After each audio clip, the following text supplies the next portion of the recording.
where he describes, I will just read it out, what all things ISRO, he describes in fair detail ISRO, how they made use of the terms where US in satellites, USSR, Russia in cryogenic engines, about which you must be hearing. France, we managed to get a lot of collaborative advantages in solid propellants and liquid engines, and so on in his famous book. Now, everywhere you will see this has been our politics. And this is the one which enabled a developing country like India to progress reasonably well. I know we should have done better. So the concept of non-alignment on the political side gave us tremendous strength in our agro-industrial scene on the one hand, when nobody was willing to help us. I remember when I was a PhD student in England, I was being bombarded that why do you have steel plant? I will get you steel. You make something else, handicrafts and such things. So with all these we did it. And in DAE, it was based on such a long process of growing science implementation that we have come to this level. Today, what is the state of our DAE? I'm sure many of you may be hearing more from our press how badly DAE is. But do you know how good it is? I'm not praising it unduly. This unforgiving technology has been completely mastered by our department. Two examples I will give you. Our Kakrapara unit, Dr. Prasad knows, it got a couple of years ago what is called the VANO Award. That is World Association of Nuclear Power Reactor Operators. World VANO Award we got at Kakrapara. And this unit is, if I am not wrong, only 100 kilometers away from the epicenter of the Gujarat earthquake. With such a mighty earthquake, our reactor did not even trip. That shows the capability of designing structures and whatnot. When the tsunami struck Madras, our automatic system, which continuously monitors the sea level rise, it monitored it, and as designed, the reactor was put down. And in 15 days, this was the first unit in that area which put power back to the grid. Same way, of course, on the strategic front. I won't go into the details.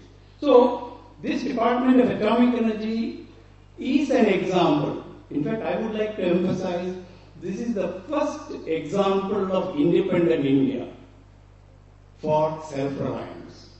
First example, which was chosen, of course, by the political leadership of Jawaharlal Nehru and the technological leadership of people like Homi Bhabha, Vikram Sarabhai, a whole host of people, in which I would include even Dr. A.N. Prasad, who is perhaps the living father of our reprocessing technology. How can you ignore Dr. Prasad when he talks that on reprocessing this country is being sold out? I won't agree. So, it's a long array of people who have worked in this. Now, suddenly, as he says, as the former Prime Minister said, there is a nuclear cloudburst in our country. Unimaginable. Nuclear cloudburst. I remember when some of us were campaigning for having one nuclear power plant in Kerala. My God, the whole bunch of environmentalists, so against, giving exaggerating stories starting from none other than Nagasaki. And now none of them have any complaint. What happened to them suddenly? Who are controlling them? Today there is no anti-nuclear lobby in India. Amazing, isn't it? I think all political parties should think very seriously on these things. Because political parties also are responsible for encouraging this type of anarchic agencies. Some of them may be good, but we have to be very careful.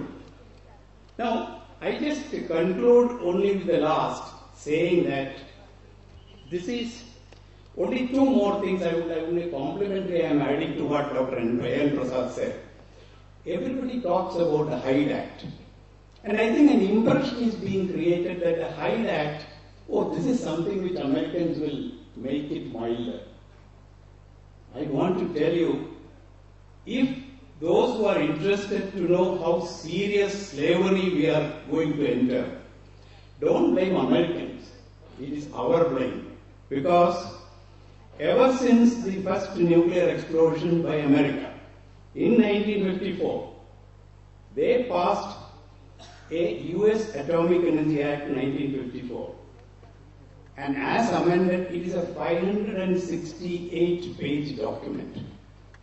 They do a very thorough job. I am a Marxist, let me quote.